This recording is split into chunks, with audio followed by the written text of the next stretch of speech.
All right, so what we're doing today is we're insulating this garage up here. I've showed you guys in other videos. This is a pretty big renovation we got going on. We got the 2,000 plus square foot deck over here. Roof, everything, drywall, new garage doors, custom railing, all sorts of stuff going on over here. But today we're doing this blow-in insulation. And nobody's going to be living in here or anything like that, so we're not shooting for anything crazy as far as our values go. But I just went off of this chart right here, and the square footage of up here is like, I think it was 782 square feet. So I went off of this chart, and I think I was shooting for a 38 R value, right? And the chart will tell you a bunch of different information: initial installed thickness, stabilized loose fill, and then settled thickness.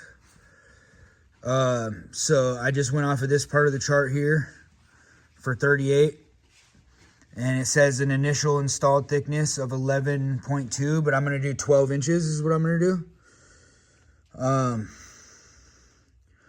And then if you go further over, it'll tell you bags per square feet, right? So this was for 1,000. I'm basing my numbers off of 1,000 square feet because up here, right, minimum bags per 1,000 square feet. But I'm actually a little bit less, right, because I'm at like 782. So I rounded this down to 50 bags. So we're going to be a little bit over this 38 R value, right? Which is going to be great for this garage. We insulated the walls, got new drywall. They're not going any further with the finish. It's just a fire tape. But now the roof is properly vented. We got ridge vent and everything up there. We installed baffles and all that stuff like that. And so putting this in here, it has 3 different values to it: sound, thermal, and fire. So say if somebody's in here working in the garage and somebody's in the house, this will actually help dampen some of that sound going from one structure to the other, which might be nice, right? But you could use it in walls and it will help with sound too, right? Because you could use this in walls and roof, right? And then the thermal, and then it's also fire resistant, so it has a fire resistance rating to it. Other than that, you're going to just use a hopper and a hose. You could see that Justin, he's got full PPE on, so he's gloved up. He's got the Tyvek suit, real goggles, not just safety glasses. He has a really good mask. Down here, I'm going to feed the hopper. I got safety glasses on.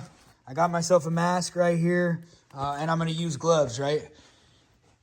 Today, he's the one crawling around up in there, so he definitely want to be using proper PPE whenever you're messing with stuff, especially if it's not something that you're used to, or you don't want fibers in your lungs or in your eyeballs or nothing like that, right?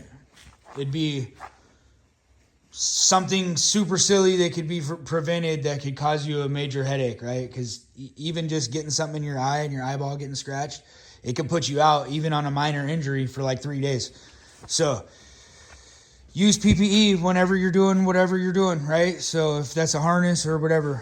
But that's what we got going on today. We're taking 50 bags and we're putting it in this ceiling, right? And then we're going to finish out the day making room for the electricians. So we're going to move the rest of our decking back to the deck area that we already have decked. And then we're going to move our pressure treated over. And then we can pull some of our nicer lumber and put it back out there and cover it up, because we're going to be using it Monday anyway. So anyways, that's where we're at over here. Thanks for watching.